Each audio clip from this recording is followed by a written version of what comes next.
कैसे हो मेरे बच्चों? ठीक, वेरी गुड। ठीक रहना चाहिए, खुश रहना चाहिए, मस्त रहना चाहिए। ठीक बेटा, हम लोग क्या कर रहे हैं? प्रश्नावली 3.3 के शब्दों पे आधारित, कथनों पे आधारित हम प्रश्न कर रहे हैं। क्या है बेटा? निम्न समस्याओं में रैखिक समीकरणों के युग्म बनाइए। ये समस्या है बेटा। क्वेश्चन नंबर 1 है, क्वेश्चन नंबर 2 का फर्स्ट पार्ट है, सेकंड पार्ट है, थर्ड पार्ट है, फोर्थ पार्ट है और बेटा ये फिफ्थ पार्ट है। ठीक है। कहता है निम्न समस्याओं में रैखिक समीकरणों के युग्म बनाइए। मतलब ये हमारे शब्दों में जो कथन में वाक्यों में समस्या है, इससे इस समस्या से हमको रैखिक समीकरण युग्म बनाना है और उनके हल निकालने हैं। ठीक बेटा, तो ये क्वेश्चन, इस तरीके के क्वेश्चन इंपॉर्टेंट हो जाते हैं अपने बोर्ड के पॉइंट ऑफ व्यू से भी और आगे कंपटीशन के पॉइंट ऑफ व्यू से भी। क्यों? क्योंकि ये प्रायोगिक गणित है। ठीक है, ये अप्लाइड मैथ है। क्या बेटा? अप्लाइड मैथ है। दैनिक चर्या में जो चीजें प्रयुक्त होती हैं उनका यहाँ समावेश है। ठीक है। क्वेश्चन नंबर 2 का फर्स्ट पार्ट हम लोग ने कर लिया था, सेकंड पार्ट से हम लोग करेंगे। देखो बेटा,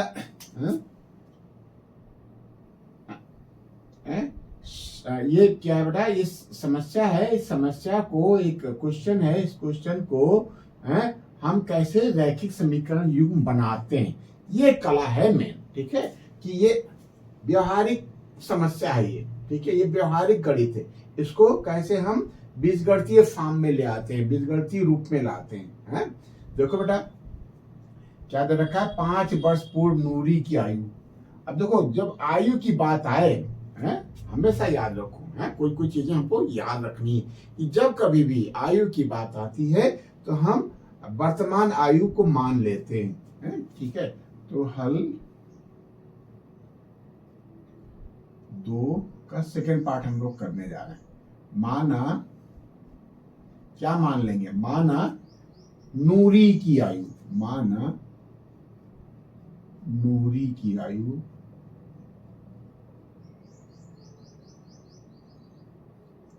माना नूरी की आयु नहीं है, कुछ गलत है ना। माना नूरी की वर्तमान आयु, वर्तमान शब्द जरूर डालेंगे बेटा। ठीक है, माना नूरी की वर्तमान आयु, वर्तमान आयु कितना बेटा? x वर्ष है। हमेशा जो लेट करते हैं, एज्यूम करते हैं, वो प्रेजेंट एज को लेट करते हैं। प्रेजेंट एज यानी वर्तमान उम्र को मानते हैं। जिस कौन हो गया बेटा? नूरी हो गई। फिर सोनू की बात कर लेते हैं। और सोनी, क्या सोनी है ना? फिर सोनू है। और सोनू की वर्तमान उम्र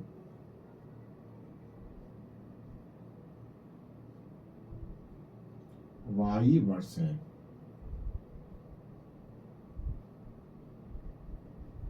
ठीक है, अब थोड़ा सा हम कैसे सामंजस्य बढ़ाते हैं, कैसे हम समीकरण बनाते हैं, उस पर ध्यान दो बेटा। क्या कहा था? 5 वर्ष पूर्व नूरी की आयु सोनू की आयु की 3 गुनी थी।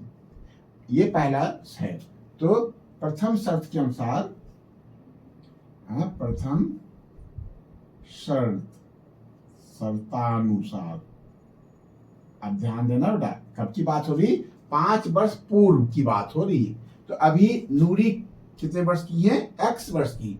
5 साल पहले रही होगी x-5 की। आज बेटा आप कितने ईयर्स के हो? 15, 16, 15। गुड। तो 5 साल पहले रहोगे 15-5 यानी 10 ईयर्स की। ठीक है, ऐसे ही बेटा ये सोनू है। सोनू वायु वर्ष का है।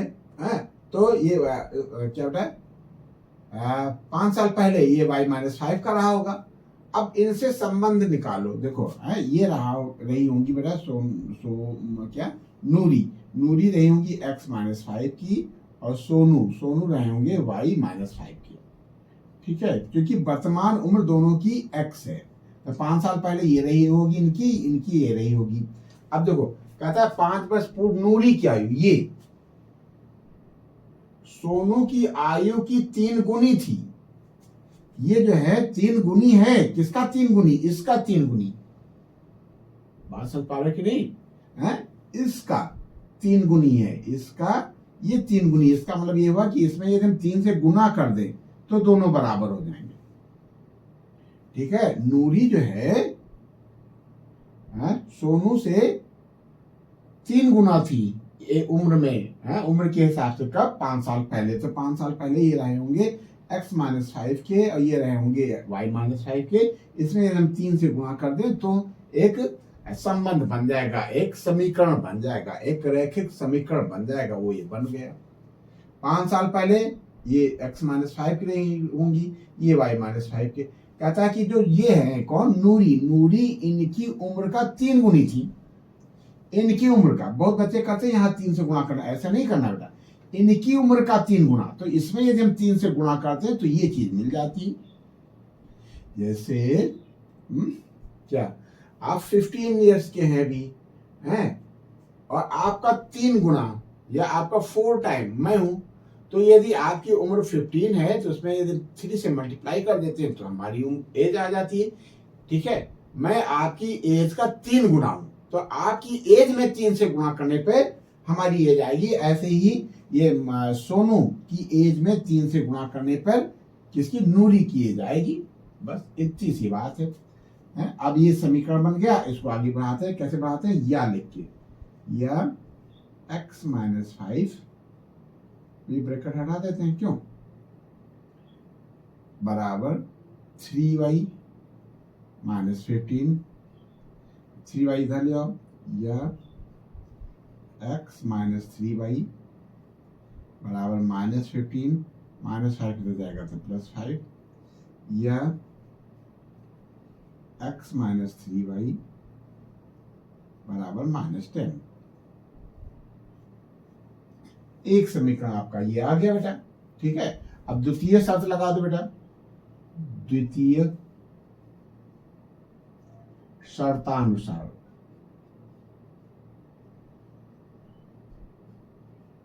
क्या कह रहा है कि 10 वर्ष पश्चात, अब देखो 10 वर्ष पश्चात क्या हो जाएगा? ये जो नूरी हैं ये हो जाएंगी x + 10 की। ठीक है, और जो सोनू है ये हो जाएंगे y + 10 के। यही होगा ना बेटा? आज आप 15 साल के हो, 10 साल बाद आप 25 साल के हो जाओगे। क्यों? यही होगा ना, 10 साल जुड़ जाएगा 10 साल बाद।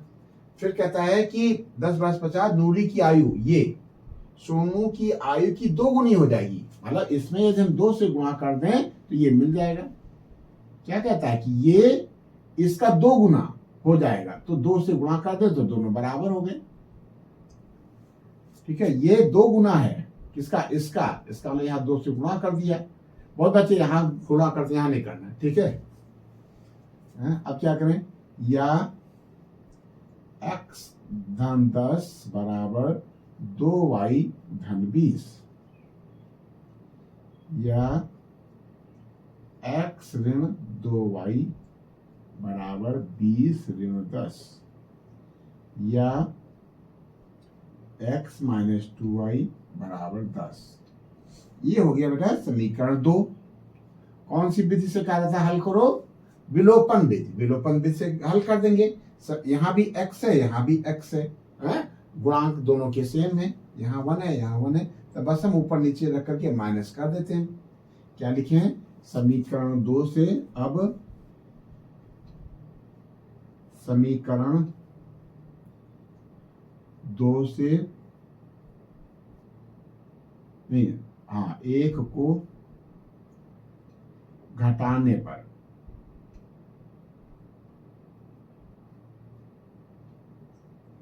दो पहले लिख लो बेटा।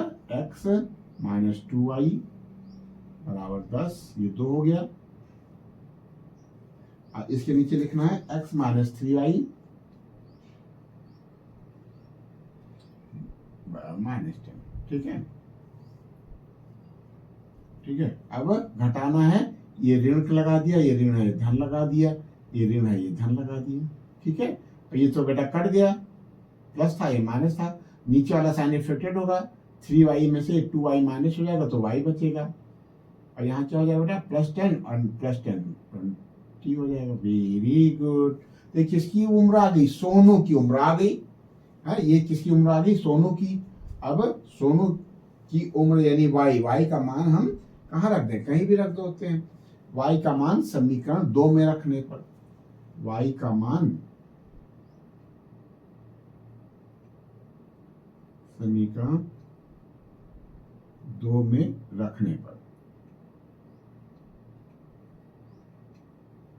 ठीक है, x के जगह पे x लिख लो, -2 की जगह पे 2 और y की जगह पे 20 बराबर 10। तो ये कितना आ जाएगा बेटा? 40। x -40, 40 उधर ले चल जाओ, तो 10 -40 है इधर, +40 आ जाएगा। तो x बराबर 50। तो क्या हो गया बेटा? x किसकी एज थी? x थी नूरी की वर्तमान उम्र, ये 50 आ गया। और सोनू की उम्र कितनी आ गई बेटा? सोनू की उम्र 20 आ गई। अब चेक कर लो हम लोगों ने किया है तो सही किया कि गलत। कहा था 10 साल पहले, 5 साल पूर्व, तो 5 साल ये रहेंगे बेटा 45 के रही होंगी, ये रहेंगे 15 के, तो 15 का 3 टाइम 45 होता है। वेरी गुड, आपने बढ़िया किया। ऐसे दूसरा भी आ जाएगा, इसमें 10 जोड़ दोगे 60 आ जाएगा, इसमें 10 जोड़ दोगे 30 आ जाएगा, तो 30 का 2 टाइम ये हो जाएगा। ठीक, बहुत सुंदर, आपने सेकंड पार्ट कर लिया बेटा। अब हम क्या करते हैं? थर्ड पार्ट कर लेते हैं। ठीक है, पैटर्न को समझो और जो उसमें बारीकियां हैं उनको भी दिमाग में बिठाओ बेटा। बारीकी क्या थी इसमें कि एक तो वर्तमान उम्र मानते हैं, क्या मानते हैं? वर्तमान उम्र। और 5 साल पहले की बात होगी तो जो वर्तमान उम्र से है उसमें -5 कर देंगे। बाद की बात होगी, 5 साल बाद की बात होगी तो +5 कर देंगे। यही है ना बेटा इसका बेसिक। बस प्यार से करेंगे, खूब मन लगा करके, खूब उत्साह से, अंदर से ऊर्जा से लबालब। ठीक है, चेहरा लटका के नहीं करना है बेटा, चेहरा लटका के करोगे तो कर ही नहीं पाओगे। हमारी बात मान लो, जब कभी टेंशन में होगे ना तब आपसे बनेगा ही नहीं। ठीक है, इसलिए टेंशन फ्री, बिंदास। ठीक है, थर्ड पार्ट कहते हैं 2 अंकों की। ठीक है, 2 अंकों की संख्या में कौन कौन सा अंक होता है? इकाई का अंक और दहाई का अंक। तो हम इकाई का अंक और दहाई का अंक मान लेंगे बेटा। ठीक है, ऐसे क्वेश्चनों में जब 2 अंकों की प्रॉब्लम आवे तब हम इकाई का अंक और दहाई का अंक मान लेते हैं और संख्या उस हिसाब से लिख लेते हैं। फिर आगे हम बताते हैं कि क्या करेंगे। तो क्या लिखे? माना,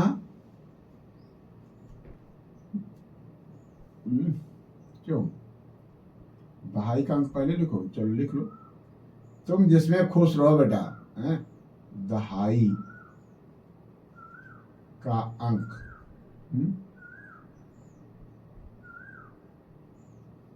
x है तथा इकाई का अंक y है, इसलिए अब संख्या बताना बेटा जरा, देखें, इसलिए संख्या होगी। क्यों? ईमानदारी से बताना बेटा। दहाई का अंक x है तो और इकाई का अंक y है, तो संख्या क्या हो जाएगी? क्यों? अच्छा ऐसे समझो बेटा, जैसे दहाई का अंक मान लो, क्या मान ले, दहाई का अंक मान लो, दहाई का अंक मान लो 9 है और इकाई का अंक मान लो 3 है। तो संख्या क्या हो जाएगी? दहाई का अंक 9 है, टेंस पे 9 है और इकाई पे 3 है, तो 93 हो गया। मतलब कि दहाई के अंक में यदि हम 10 से गुणा कर दें और इकाई के अंक को जोड़ दें तो संख्या बन जाती है बेटा। बस यही हम यहां करेंगे। तो संख्या क्या हो जाएगी? 10x, दहाई के अंक में 10 से मल्टीप्लाई कर दे, 10x धन y। बस इतना लिखना है। 2 अंकों की संख्या में हर प्रश्न में हमको इतना लिखना है शुरुआत में है? फिर देखते हैं, फिर शर्तें लगाते हैं। तो प्रथम शर्त तो बहुत आसान दे दिया है, संख्या के अंकों का योग 9 है। अंक कौन कौन है? जैसे 93 है बेटा, इसमें अंक है 9 और अंक है 3। दहाई का अंक 9 है और इकाई का अंक 3 है। इसमें दहाई का अंक x है और इकाई का अंक y है। तो अंकों का योग तो क्या लिखें? प्रश्नानुसार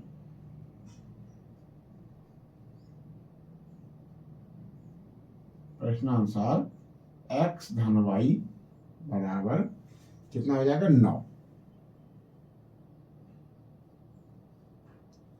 एक समीकरण तो हमारा ये हो गया। कहता इस संख्या का 9 गुना।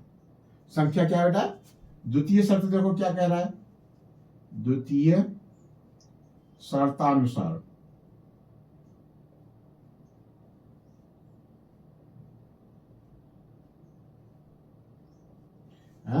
देखना बेटा क्या कह रहा है, इस संख्या का 9 गुना। तो संख्या क्या है बेटा? संख्या तो हमारी है 10x धन y।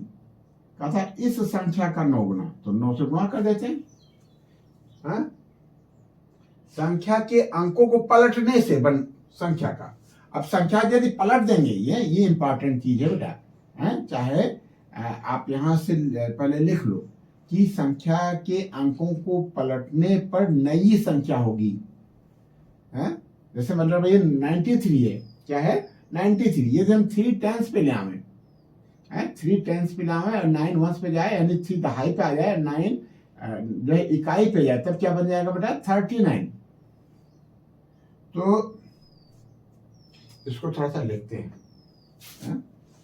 ठीक है? इसको स्टेटमेंट में ले आओगे ना बेटा, तो आपको भी याद रहेगा कि ये कहां से आया और आपकी आदत भी पड़ जाएगी, ठीक है? लिखने से चीजें जल्दी समझ में आती है ना बेटा। संख्या के अंकों को पलटने से बनी संख्या। अब लिखो, अब संख्या के अंकों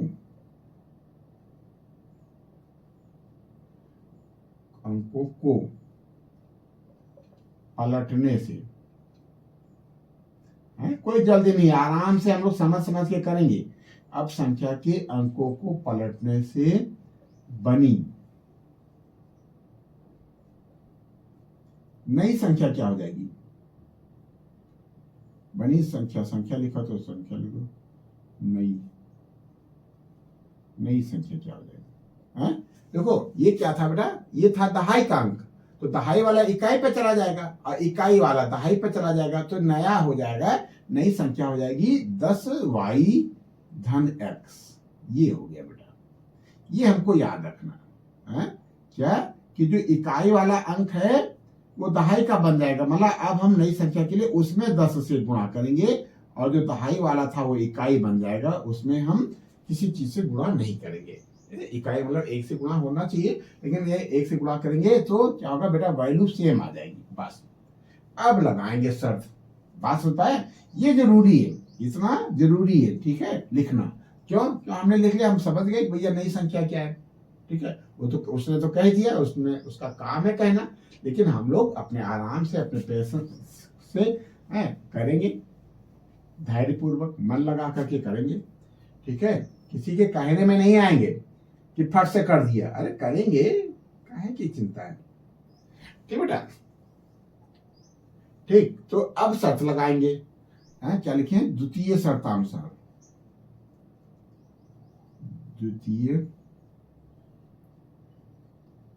शर्तानुसार।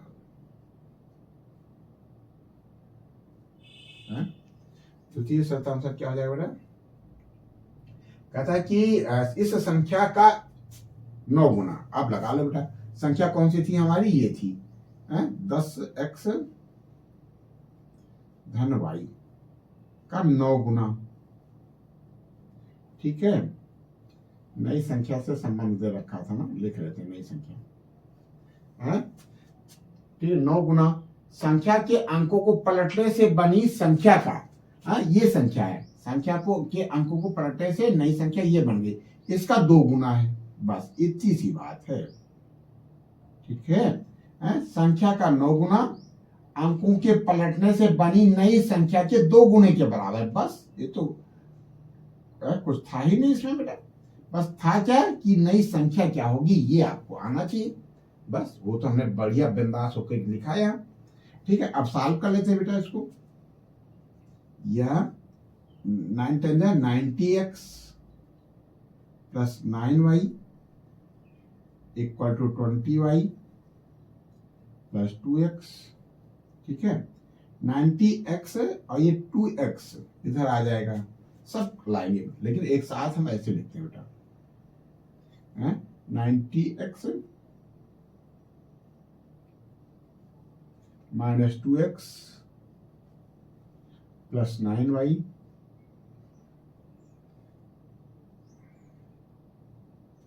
Minus 20y equal to 0।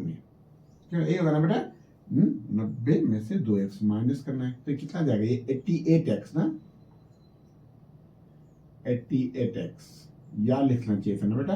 हाँ, प्रश्न समीकरण ना बेटा, समीकरण को आगे बढ़ाने के साथ साथ हम साइड में या लिखते हैं, या लिखो या अथवा लिखो कोई बात नहीं। ठीक है, ये कितना हो गया 88x, ये बेटा 20 में से हो जाएगा 11 माइनस का 11y बराबर 0, 11 से भाग कर दो या ये 8x आ गया माइनस y बराबर 0। ठीक है, ये हो गया हमारा समीकरण 2। अब ये तो आसान है बेटा, विलोपन विधि से भी आसान है। क्या y और y कट जाएगा कब, जब हम जोड़ेंगे, तो क्या लिखें, समीकरण 1 एवं 2 को जोड़ने पर।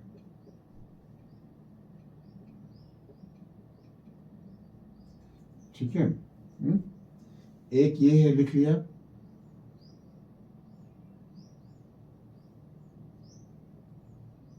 और 2 ये है,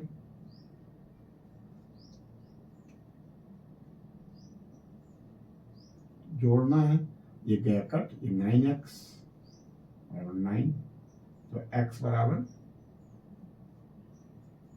बराबर 1 आ गया। ठीक है, अब x का मान किसी समीकरण में रख देते हैं, x का मान समीकरण 2 में ही रख दो, x का मान या इसमें रख दो, x का मान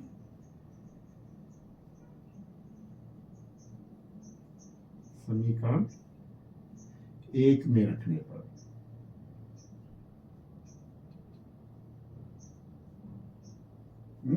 x कितना आया बेटा 1 प्लस y बराबर 9, ये क्या कहता है y इक्वल टू 9 माइनस 1, ठीक है, ये बताता है y equal to 8। Very good, तो संख्या क्या होगी, क्या पूछ रहा है, वह संख्याएं ज्ञात कीजिए। तो संख्या का दोनों संख्या पूछ रहा है। ठीक है, बहुवचन लगाने में बताएगा, या उसका मान लिखने में दिक्कत हो कोई बात नहीं, जब एक संख्या आ जाएगी तो उसको पलट दो, तो आ ही जाएगा बेटा। तो फिर क्या लिखें, अतः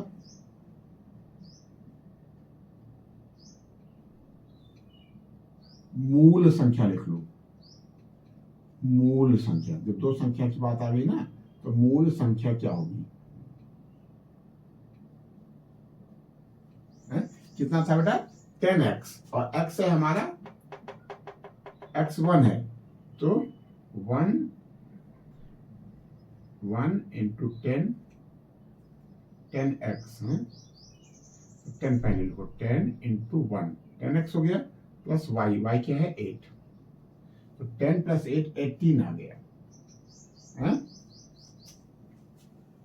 ये 18 आ गया अंकों के पलटने। अच्छा 8 1 9, ये तो हमारा सेटिस्फाई हो गया, अंकों के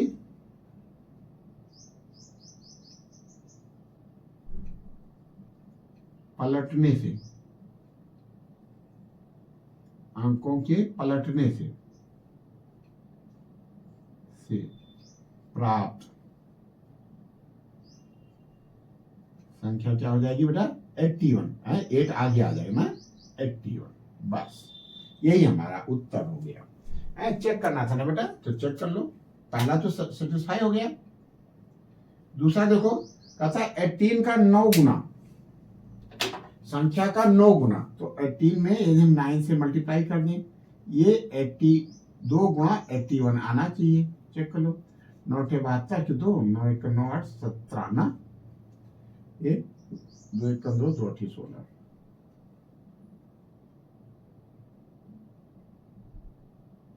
क्यों कोई गड़बड़ है क्या?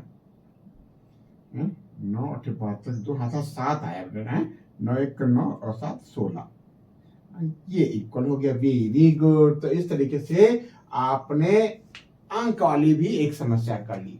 और इतने से काम नहीं चलेगा बेटा, हम लोग जो है PYQs करेंगे, ठीक है, और भी बुक से हम रेफरेंस लेंगे, जितने भी टाइप से क्वेश्चन बनते हैं। और देखो बेटा, जो शाब्दिक समस्याएं हैं, शब्दों पे आधारित समस्याएं, ये चैप्टर 4 में भी हम लोग पढ़ेंगे, ठीक है, वहां भी पढ़ेंगे। बस ये कि आपने समीकरण बनाना आपको आ गया तो आपके मजे मजे, आज तो मजे रहेंगे ही बोर्ड में, लेकिन बोर्ड के बाद भी आपके मजे रहेंगे, ठीक है। इसलिए बेटा ये कला आपको आनी चाहिए कि कैसे हम समीकरण का निर्माण करते हैं, कैसे समीकरण की हम रचना करते हैं, कैसे हम शब्दों में जो समस्या दी है उसको बीजगणितीय रूप में कापी पे उतारते हैं, ठीक बेटा, बस ये आना चाहिए बाबू। ठीक है, अब ये फोर्थ पार्ट है, इसको भी कर लेते हैं। फोर्थ पार्ट देखो, ये यूपी बोर्ड में 7th 8th का भी में प्रॉब्लम ऐसी आती थी, ठीक है। उसमें थोड़ा सा स्तर हमारे ख्याल से अच्छा था कंपेयर टू प्रेजेंट टाइम। कोई बात नहीं। क्या लिखा बेटा, मीना रुपए 2000 निकालने के लिए बैंक गई। देखो ये व्यवहारिक कैसे, मीना गई बैंक में पैसा निकालने, 2000 रुपए निकालना था, लेकिन उसको जो जरूरत थी नोटों की, उसके पास क्या नोट होना चाहिए, 50 का नोट होना चाहिए और 100 का नोट होना चाहिए, ऐसा उसने मांग किया। उसने खजांची से 50 रुपए तथा 100 रुपए के नोट देने को कहा, ठीक है। मीना ने कुल 25 नोट प्राप्त किए। ज्ञात कीजिए उसने 50 रुपए और 100 रुपए की कितने कितने नोट प्राप्त किए। अब हमने पहले दिन शाब्दिक समस्याओं से आधारित पहले दिन पहला स्टेप क्या रखना चाहिए, इसके बारे में बात किया था हम लोगों ने। हमने कहा था कि जो पूछ रहा है उसी को मान लेते हैं, जो पूछ रहा है, जो हमसे जानना चाहता है उसी को हम लोग लेट कर लेते हैं। ज्ञात कीजिए उसने रुपए 50 और 100 रुपए की कितने कितने कितने कितने, तो हमने मान लिया माना 50 रुपए, माना मीना ने 50 रुपए के नोट X और 100 रुपए के नोट Y प्राप्त की। ये कितने कितने का मतलब गिनती से है बेटा, जो हम X लिखने जा रहे हैं वो गिनती से है। 10 नोट X, 10 आ सकता है, X 5 आ सकता है, नोट्स नंबर्स, कितने नोट, कितने नोट, 50 के 10 नोट प्राप्त किए, 100 के मान लो 5 नोट प्राप्त किए, तो जो कितने नोट प्राप्त किए गिनती पूछ रहा है हमसे, तो माना वैल्यू नहीं, माना 50 पहले कहा है ना, 50 रुपए के X नोट तथा 100 रुपए के Y नोट प्राप्त किए,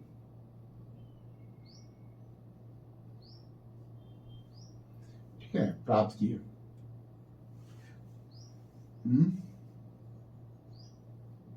अब देखो कहता है कि मीना ने कुल 25 नोट प्राप्त किए, तो X नोट था 50 रुपए वाले और Y नोट थे 100 रुपए वाले, तो हम हमारे हिसाब से उसने नोट प्राप्त किए X नोट और Y नोट, X धन Y नोट, और प्रश्न के हिसाब से 25 नोट हैं, तो प्रश्नानुसार या प्रथम शर्त के अनुसार प्रथम शर्तानुसार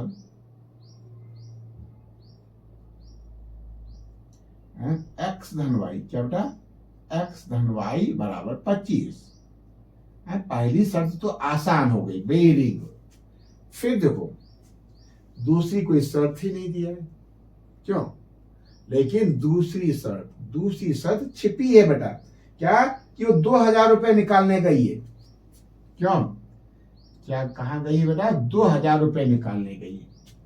अब देखो हमारे हिसाब से कितने रुपए आए एल्जेब्रिक फॉर्म में है, 50 रुपए के एक्स नोट निकाला। मान लो 50 रुपए के 5 नोट निकाले होते, 50 रुपए के 5 नोट, तो वैल्यू उसकी क्या हो जाती है, उसका मान क्या हो जाता है, 50 गुणे 5। मान लो 50 रुपए के 5 नोट निकाले, तो इसका मतलब उसने जो खजांची से लिया 50 गुणे 5, 250 रुपए लिया। ऐसे ही 100 रुपए के मान लो 10 नोट लिए, क्या लिया बेटा, 10 नोट, तो वैल्यू कितना हो जाएगी, 100 गुणे 10, 1000 रुपए। तो उसने कुल कितना पैसा लिया, 1000 धन 250, यही लिया ना। तो ऐसे इसको हम लिखेंगे बेटा 50 रुपए के एक्स नोट, तो प्रश्नानुसार लिख दो। प्रथम शर्त तो इसको देखो, प्रथम शर्त तो ये हो गई थी बेटा, पहले यही कहा गया, बाद में 25 नोट कहा गया, तो इसको शर्त नहीं लिखते हैं, इसमें लिख लेते हैं प्रश्नानुसार। ठीक है, लैंग्वेज बढ़िया लिखो। ये कला भैया कोई सिखाएगा नहीं क्या लिखना है, ठीक है, ये और ये कला आनी चाहिए। ये प्रश्नानुसार प्रथम लिख देंगे तो मजा नहीं आएगा, प्रश्नानुसार।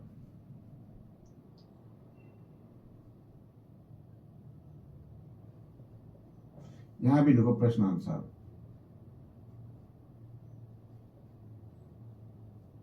ठीक है, 50 रुपए के एक्स नोट, मतलब 50 गुणे एक्स, इतना रुपया प्राप्त किया। ठीक है, और कितना प्राप्त किया, 100 के वाई नोट, मतलब 100 से उसका पैसा बन जाएगा 100 गुणा वाई, और ये कुल होना चाहिए रुपए 2000। यही हुआ बेटा, अब रुपए यहां नहीं लिखेंगे। ठीक है, बात समझ पा रहे हो कि नहीं, बहुत प्यारी बात है कि एक्स नोट निकाले हैं और एक नोट की वैल्यू है 50, तो कुल वैल्यू हो जाएगी 50x, ये हो जाएगा 100y बराबर 2000, या 50x धन 100y बराबर 2000। ठीक है, 50 से भाग कर दो प्रत्येक पद में ही, तो क्या हो जाएगा, या 50 से भाग किया तो x बचा, यहां धन 2y आ जाएगा, 50 चौका 200, ये 40 आ जाएगा। क्यों, सही चल रहा है बेटा, बस ये हो गई समीकरण 2। यहां भी x है, यहां भी x है, तो हम क्या करें, घटा दें समीकरण 2 से समीकरण 1 को घटाने पर, समीकरण 2 से समीकरण 1 को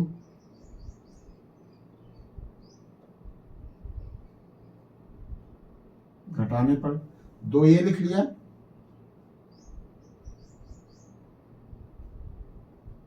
और 1 ये लिख लिया।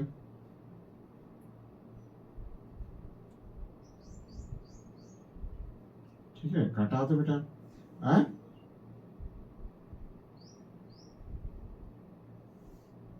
ये माइनस हो जाएगा, ये माइनस हो जाएगा, ये माइनस हो जाएगा, ये गया कट, y बराबर 15 आ गया, वेरी गुड। ये 15 आ गया तो ये 10 आ जाएगा। ठीक है, y का मान समीकरण 1 में रखने पर, y का मान, y का मान समीकरण 1 में रखने पर। ठीक है, y कितना है 15, तो x धन 15 बराबर 25 या x बराबर 25 माइनस 15 या x बराबर 10। ठीक है, ये आ गया बेटा। अतः 50 रुपए के 10 नोट, अतः 50 रुपए के 10 नोट। हो गया ना बेटा, 500 हो जाएगा ना, हम चेक लिख के ले रहे साथ में, ये रफ है, 500 हो गया। एवं कितना, 100 रुपए की, 100 रुपए की 15 नोट। 15 को 100 से गुणा करोगे 1500 आ जाएगा। वेरी गुड, ये तो 2000 पैसा पा गई हो। ठीक है, वेरी गुड, यही हमारा आंसर हो जाएगा। 100 रुपए की 15 नोट प्राप्त की। बहुत अच्छा बेटा, आपने तो अच्छा किया है। बस यहाँ थोड़ा सा समझने का है बेटा। एक्स नोट है 50 रुपए की, तो वैल्यू हो जाएगी 50 गुणा एक्स, इसकी वैल्यू हो जाएगी 100 गुणा वाई। बहुत सुंदर बेटा। ठीक है, तो इस तरीके से हमने क्वेश्चन नंबर 4 भी कर लिया। अब इस सेशन का और इस चैप्टर का, इस एक्सरसाइज का अंतिम प्रश्न है बेटा। लेकिन आपको अंतिम नहीं मानना है, आपको खूब करना है बेटा। आप रेफरेंस से भी करो, ठीक है। और यदि रेफरेंस का कोई क्वेश्चन नहीं समझ आता है, तो आप हमको कमेंट में वो क्वेश्चन टाइप करके दे दो, हम उसको बढ़िया, उसके लिए हम आपको एक बढ़िया वीडियो बना करके दे देंगे। ठीक है बेटा, बढ़िया सेशन करेंगे उसके लिए। ठीक है, लास्ट क्वेश्चन है बेटा, क्या कह रहा है? प्यार से पढ़ेंगे, प्यार से करेंगे, क्यों? क्या किराए पर पुस्तक देने वाली किसी पुस्तकालय का प्रथम दिन 3 दिन का नियत किराया? देखो, उसमें टैक्सी भाड़े वाले में क्या था कि बैठे भैया किराया देना है, और हर किलोमीटर का, पहले किलोमीटर का अलग से है। ठीक, हर किलोमीटर का उसमें किराया अलग से था। लेकिन इसमें कहा है कि प्रथम 3 दिन के लिए मान लो 50 रुपए आप जमा कर दो, उसके बाद चौथे दिन के लिए अलग किराया होगा, 5वें दिन के लिए किराया होगा, हर दिन का प्रतिदिन के हिसाब से किराया होगा। ठीक है, ये बात समझना बेटा। मान लो 5 दिन के लिए बुक ले रहा है, तो 3 दिन का तो फिक्स है, कह दिया मान लो 3 दिन का है, 3 डेज का है ₹50।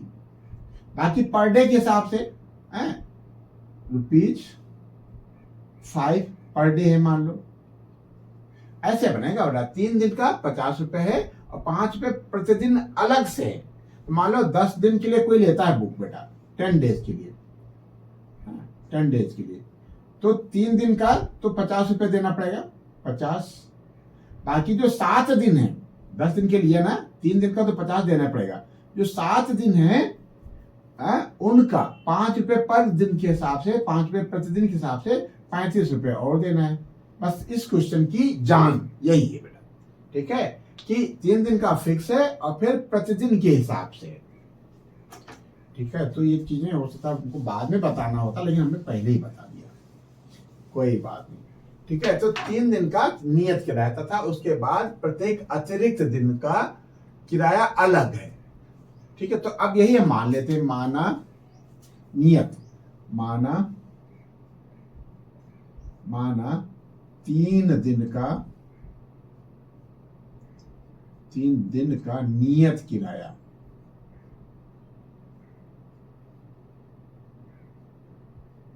माना 3 दिन का नियत किराया कितना है बेटा?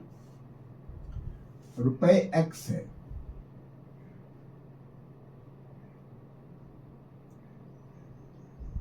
ठीक है, ठीक बेटा।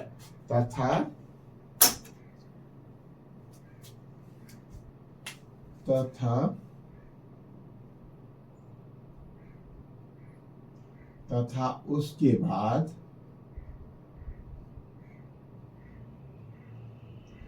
प्रत्येक दिन का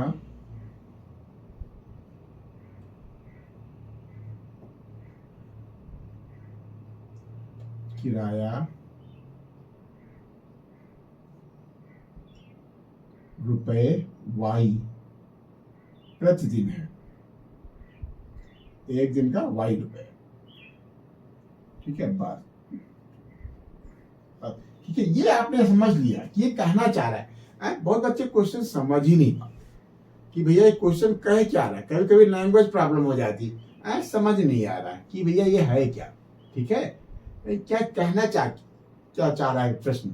तो ये प्रश्न क्या कहना चाह रहा है वो हमको समझ में आ गया, तो सोल्यूशन बड़े प्यार से हम लोग कर लेंगे। हमने ये मान लिया कि 3 दिन का नियत किराया ₹X है तथा उसके बाद प्रत्येक दिन का किराया ₹Y है। अब शर्तें लगाओ बेटा। कहता सरिता ने 7 दिनों तक एक पुस्तक रखने के लिए ₹27 लिया। अब हमारे हिसाब से 7 दिन का किराया कितना आएगा। प्रथम शर्तानुसार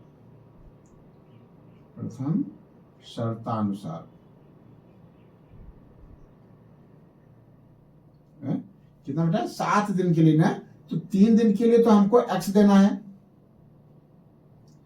3 दिन के लिए X देना है। जो 4 दिन बचे उसमें 1 दिन के लिए Y, तो 4 दिन के लिए 4Y। कहता कि उसको ₹27 देने पड़े। वेरी गुड, बहुत सुंदर बेटा। ठीक है, 7 दिन के लिए बुक लिया तो 7 दिन के लिए X रुपए जमा करवा लिया उसने, या बाद में दो कोई बात नहीं। ठीक है, X रुपए 3 दिन के लिए। बाकी जो 4 दिन बचे हैं तो 1 दिन के लिए Y, तो 4 दिन के लिए 4Y, ये 4Y हो गया। तो 4 दिन के लिए 4Y, 3 दिन के लिए X, मिल करके ये इतना आया। और प्रश्न के हिसाब से ये 27 है, तो हमने भी मान लिया कि हाँ चलो ठीक है 27। X धन 4Y बराबर 27। ठीक बेटा, अब द्वितीय शर्त लगाओ। द्वितीय शर्तानुसार क्या कह रहा है। सरिता ने 27 की, जबकि सुशी ने एक पुस्तक 5 दिनों तक रखने के लिए ₹21 दिया। अब सुशी ने किया 5 दिन चाहिए उसको, तो 3 दिन के लिए तो X देना पड़ेगा, और जो बाकी जो रिमेनिंग 2 दिन हैं 2 डे, उसके लिए 2Y देना पड़ेगा, 2Y देना पड़ेगा, और कुल उसको देना पड़ रहा है 21। बात समझ पा रहे हो नहीं। 5 दिन के लिए चाहिए उसको, कितने दिन के लिए, 5 डेज के लिए। तो 5 दिन में 3 दिन तो फिक्स है बेटा, 3 दिन के जमा करा लेगा कुछ रुपए, मान लो X जमा करा लिया। बाकी जो 2 दिन है तो 1 दिन का Y, तो 2 दिन का 2Y, तो कुल होना चाहिए X धन 2Y। और प्रश्न के हिसाब से X धन 2Y बराबर 21। बहुत सुंदर बेटा। क्या लिखे हैं, समीकरण 1 से 2 को घटाने पर तो X विलोपित हो जाएगा। विलोपन विधि से हम लोग कर लेंगे बेटा। क्या लिखे हैं, समीकरण 2 से 1 को घटाने पर।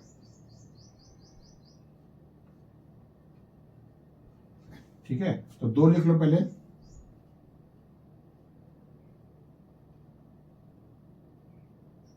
इसके नीचे 1 लिख लो। क्यों, चलो कोई बात नहीं है, इसके नीचे 1 लिख लो। X धन 4Y बराबर 27। ठीक है, ये माइनस कर दिया, ये माइनस कर दिया, ये माइनस कर दिया, ये गया कट बेटा। तो 2Y और ऋण 4Y, तो बचेगा ऋण 2Y। कितना बेटा, ऋण 2Y बराबर ऋण 27 में से 21 चला जाएगा तो ऋण 6। ठीक है, ये घटा माइनस मल्टीप्लाई कर दिया तो y बराबर 3 आ गया। क्या आ गया, y बराबर 3। ठीक है, अब y का मान, जो प्रतिदिन का किराया था वो ₹3 प्रतिदिन आ गया बेटा। y का मान कहीं रख देते हैं। y का मान समीकरण 1 में रखने पर, y का मान समीकरण 1 में